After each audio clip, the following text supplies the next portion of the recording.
Hi, so I'm really sorry, Evie, for not having done a part of this for like 3 weeks. It's just that I've been so busy, both with schoolwork and with personal things as well. But I'm back and I'm going to read the second part of chapter 5 for you. So here we go. Enjoy. Then, in a split second, he lost it. He stood up He stood up abruptly. Sorry, I can't read. I've not read out loud for about 4 weeks. I'm sorry.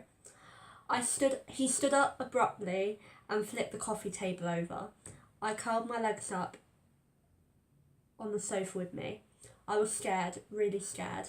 He'd never done this before. Ben went over to the wall and punched it, leaving a crack. I flinch. I give you everything in the fucking world, he yells at the top of his voice. I didn't know you when it happened, I try and defend myself, but it came out as more of a whimper. I'm frightened. Actually, I'm terrified. Shut up, he screams. I won't ask you again. Why did you sleep with her? I can't speak. Not correctly, anyway. I'm too petrified to say anything. He wouldn't hit me, would he? He comes closer. I move back in wide-eyed fear, but the back of the sofa catches me, and I land inches away from my face. He grabs my arms and holds me in place. I whimper. His hands are digging into the flesh on my arms. It hurts a lot, but my fear is out of control. I just want Natalie here. That's all I want, all I need. No matter how angry she'd get with me, she'd never hurt me. She'd never lay a finger on me. I know she wouldn't, and if she were here now, she'd protect me. If I had one wish, it would be that she'd walk through the door right now. I know I made a mistake, the biggest mistake of my life, but I love her. I love her so much. I cry. I don't want to be here. I'm in pain and I'm so scared. You're such a slut, you know that, he says aggressively. Tell me. Did you fuck her for money? He asks, still angry. My eyes widen even more. No. He can't know. He can't. Please tell me it was just a throwaway comment and nothing more. No, please no. He can't. He can't know that. He lets go of my arms and grabs hold of my hair. He drags me off of the sofa and pushes me against the wall by my arms again. It hurts so much. Innocent little Joanne, beautiful dancer, the perfect daughter, he hisses. I can tell he's mocking me. Fucking prostitute, he yells. That's when I really begin to cry. How does he know? I was in a really bad place. I was mentally not okay. I was living on my own. I had no money. I'm so ashamed of it, but I can't change it.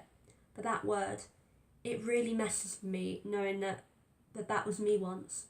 I was a No, I can't say it. But I turned my life around. I'm far from that horrible place I was in. That was over 10 years ago. I was only 20 years old. A stupid little girl. I hate myself for it. One of my friends saw a picture of you and remembered you from the streets. He used to have a lot of fun with you. He goes back to talking calmly again. A friend? A friend? What kind of friend would pick up a prostitute? Every single guy. I hate thinking about it, but every guy treated me disgustingly. Why does he have friends like that? Although if these are his true colours, I'm not surprised. Someone help me. I scream to myself, but I'm frozen in fear. I can't scream it out loud. Natalie, I love you. I'm so sorry. I'm incredibly sorry and I'm begging for you to forgive me. I'm in love with you. I say this to myself in my head. I'm physically shaken and I'm crying my eyes out and I genuinely feel as though I'm going to die. I want her to be what I'm thinking of. My suggestion is that if you don't want precious Natalie to find out how pathetic you are, you will tell me you love me. He breathes heavily as he talks. He wouldn't tell her. He wouldn't. No. She already hates me. What if she found out that she'd hate me even more. I couldn't live with myself if that happened. Ben's eyes are staring directly into mine and all I want to do is scream, but I'm too petrified. If I don't do what he says, he could tell anyone. I could lose my friends, my family, my job, Natalie. I love Natalie. I just can't lose her. I need her with me, but I'm with Ben, and I'm terrified of him. So what choice do I have to do than do what he says? I love you, I say quietly. I was wrong. I do feel something when I tell him that I love him. I feel disgusted, and I feel like I'm betraying the woman that I do truly love. But if I don't say it, I may never see her again. Good girl, he says, his voice causing me to shake with fear. Now tell me you don't love Natalie. I stay silent when he says that, more tears fall in. I'm still shaking. I can't stop myself. I've never been more scared in my life. I just can't say that. I can't say out loud that I don't love her, because I love her more than anyone else to have ever existed. I just wish I could have told her sooner. Then she wouldn't hate me. Then we'd be together. I miss her. I love her. Say it, he yells, his grip on my arms becoming tighter. I didn't know it could get tighter or more painful, but it did. Say it, or it won't just be Natalie that finds out how much of a slut you are. Everyone will know. Your brother will never speak to you again. Flashdance will never happen for you, he tells me. I have to say it, don't I? I have to, he's right. No one would ever look at me the same. I'd never be loved again. I don't love Natalie, I say reluctantly, crying heavily.